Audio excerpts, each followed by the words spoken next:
السلام علیکم ورحمۃ اللہ تعالی وبرکاتہ۔ محترم ناظرین و سامعین، آپ سے گزارش ہے کہ آپ ہمارے اس پیغام کو روزانہ ضرور سنا کریں۔ انشاءاللہ اس سے آپ کے علم میں روزانہ اضافہ ہوتا رہے گا اور روز نئی نئی معلومات آپ کو ملتی رہے گی۔ شکریہ۔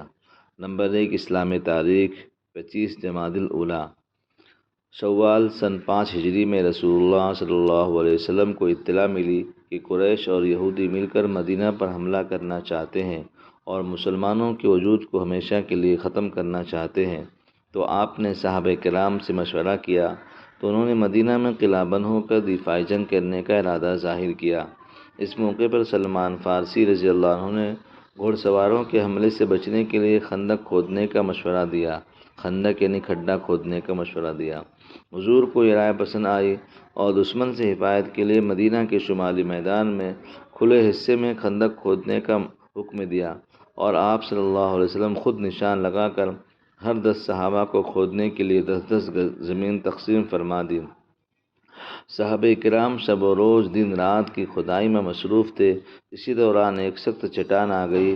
آپ نے اللہ کا نام لے کر اس پر 3 کدال ماری، جس سے چٹان ریزہ ریزہ ہو گئی، اور آپ نے ملک شام، ایران اور یمن کی فتح کی خوشخبری سنائی۔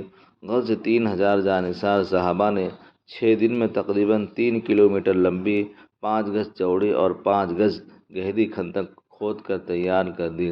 نمبر 2، اللہ کی قدرت۔ مچھر کی غذا اللہ تعالیٰ نے خون کو بنایا ہے، اس لیے وہ خون کو بدن میں چبھو کر خون چوستا ہے۔ اس کو کس نے بتایا کہ کھال اور گوشت کے بیچ میں خون ہے؟ یقیناً یہ اس کو معلوم ہے۔ اگر معلوم نہ ہوتا تو اس طرح آ کر نہ بیٹھتا۔ پھر اس کی ہمت اور جرأت تو دیکھو کہ کیسی خاموشی کے ساتھ بدن پر آ کر بیٹھ جاتا ہے، پھر ذرا سا شبہ ہوا تو اڑ جاتا ہے۔ یہ ساری سوجھ بوجھ اس کو کس نے عطا کی؟ آپ لوگ اپنے کمنٹ باکس میں ضرور بتائیں۔ نمبر 3، ایک فرض کے بارے میں، کھڑے ہو کر نماز پڑھنا۔ قرآن میں اللہ تعالیٰ فرماتا ہے، نماز میں اللہ کے سامنے عاجزی بنے ہو کر کھڑے رہو۔ فائدہ: اگر کوئی شخص کھڑے ہو کر نماز پڑھنے کی طاقت رکھتا ہو تو اس پر فرض اور واجب نماز کو کھڑا ہو کر پڑھنا فرض ہے۔ نمبر 4، ایک سنت کے بارے میں، عشاء کی نماز میں مسنون قرات۔ رسول اللہ صلی اللہ علیہ وسلم عشاء کی نماز میں والشمس والضحیٰ اور اس جیسی صورتیں پڑھا کرتے تھے۔ نمبر 5، ایک عمل کی فضیلت۔ رسول اللہ صلی اللہ علیہ وسلم صبح شام مسجد کی طرف جاتے اور صبح شام جب بھی وہ مسجد کی طرف جاتے، اللہ تعالیٰ اس کے لیے جنت میں مہمان نوازی کا انتظام فرماتے۔ نمبر 6، گناہ کے بارے میں، رسول اللہ صلی اللہ علیہ وسلم نے فرمایا، تم سے پہلے ایک آدمی تکبر کے سبب اپنا ازار لٹکانے کی وجہ سے زمین میں دھسا دیا گیا، چنانچہ وہ قیامت تک زمین میں دھستا چلا جائے گا۔ نمبر 7، دنیا کے بارے میں، رسول اللہ صلی اللہ علیہ وسلم نے فرمایا، جس کا مقصد دنیا بن جائے تو اللہ تعالیٰ اس کے معاملات کو بکھیر دیتا ہے، اس کی غربت محتاجگی اس کی آنکھوں کے سامنے کر دیتا ہے، جس سے وہ ہمیشہ ڈرتا رہتا ہے، اور اس کو دنیا اتنی ہی ملتی ہے جتنا اس کے مقدر میں ہے۔ اور جس آدمی کا مقصد آخرت ہو تو اللہ تعالیٰ اس کے کاموں کو سمیٹ دیتے ہیں اور اس کے دل کو غنی مطمئن کر دیتے ہیں، اور دنیا اس کے پاس ذلیل ہو کر آتی ہے۔